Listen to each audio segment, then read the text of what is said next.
Hi, Mrs McTaggart here. In this video, we're going to be looking at algebraic fractions topic at National 5, and we're looking at adding and subtracting fractions.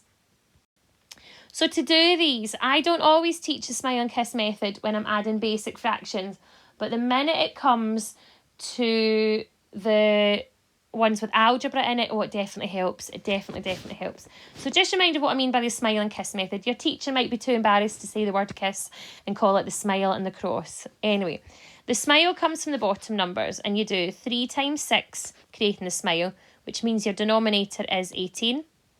You always start with the top left, right? And you do 2 times 6, which is 12. Carry down whatever sign is there, and you do 1 times 3 is 3. So you get that. So here is my smile. Here is my kiss. Okay? And it's just a wee pattern to help you remember the order. And then at that point, you do 12 take away 3 is 9 over 18. And then that simplifies. That's the only thing with the smile and kiss method. I know 18 wasn't the smallest common denominator there for those fractions. I could have just turned the first one into something over 6.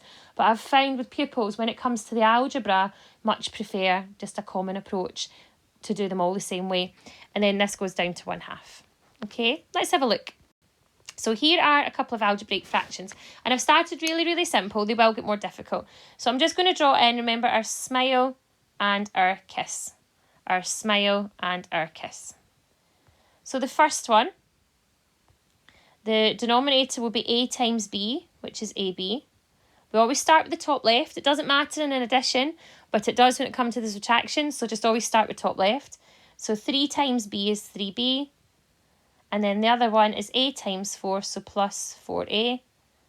Now you can't do anything with a 3b and a 4a, so you leave it like that. You might be really panicky and want to change it into alphabetical order and write it like that. But it really doesn't matter, okay? Okay, the next one has got a takeaway in it. So this is the one where you need to always start with the top left, because if you don't do the top left one first, you're actually taking away the fractions the other way around. You're doing 7 take away 5 instead of 5 take away 7. So denominator is always where I start. So the denominator becomes 2 times pq from doing that. So 2pq. Start with the top left. 1 times q is just q. Other side, take away sign becomes a 6p. And you can't do anything with the top line, so we're done. Okay? Okay, third example, let's go again. So smile and kiss. So the smile gives us mn on the bottom. Starting from the top left, we've got 3n. And then we've got a takeaway 1m. I'm not going to bother writing the m. The 1, sorry. So that's that one done. Okay, this one is a bit more interesting. Smile and kiss is not going to give us the smallest possible denominator here. So times in the bottom ones together will give me 3y cubed. Starting with the top left would give me 6y. And the other way would give me minus 8y squared. Now, if you look closely here, there is a common factor of y on the top line. There's also a common factor of 2. So I'm more tempted just to take the y out just now to explain to what's happening, which leaves me with 6 minus 8y all over 3y squared. But then what I can do is I can cancel out a y there, and I can cancel out a y from the y squared, which leaves me with 6 minus 8y all over 3y. Now there is another way. If I take you back to this line here, if you can see that y is absolutely common to everything, you can simply reduce the y, a y from the y squared, and a y from the y cubed, which takes you down to this answer here of 6 minus 8y all over 3y as well. If you leave it like this bit here that I'm pointing to, it's not fully simplified, I'm afraid. So this is a drawback to smile and kiss method, okay? But the reason we do smile and kiss method is because of these examples here, right? Where there isn't any reductions at the end, and these are getting really common. So sometimes these appear with brackets, right? And if there isn't brackets, you feel free to put them in, okay? We're going to just smile and kiss. So again, I start with my denominator. So on the bottom, I have x bracket x minus 3. Do not ever multiply that out. Leave it as is. Starting with the top left would give us 2 times our x minus 3. I never ever times that at the same time. It's much safer and easier to get full marks by keeping your brackets in and doing that extra wee step of work in. Don't try and multiply out, because what happens if you forget to times the 3 by the 2? You've messed up, right? So 2 times the bracket plus 4 times the x gives you this. Then we're going to multiply out the top line and simplify. So 2x minus 6 plus 4x. Just gets a wee bit annoying keeping writing the denominator, but do you know what? To get full marks, I don't care if it's annoying. Tidy up the top line, 2x plus 4x gathers up, so you've got 6x, take away 6, all over x bracket x minus 3. Done, right? Nothing then simplifies down. You can't cancel any of the x's or anything there, so we're done.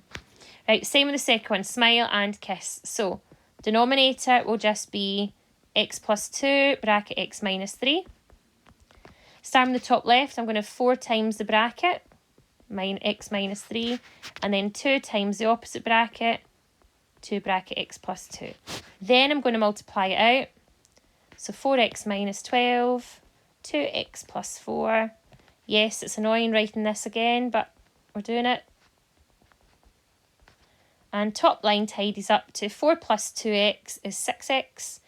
Minus 12 plus 4, just be careful, this is where people mess up. Simple integers is negative 8 all over our pair of brackets. And again, I'm urging you not to times out the brackets in case you mess them up.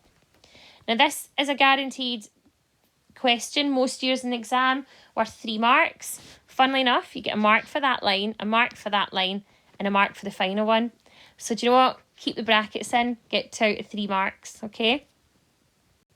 This is where it becomes really important to not try and cross multiply and multiply out at the same time, because these ones have got takeaways, all right? And the minute they put takeaways in, they've made it a bit trickier because they're going to catch you out with signs.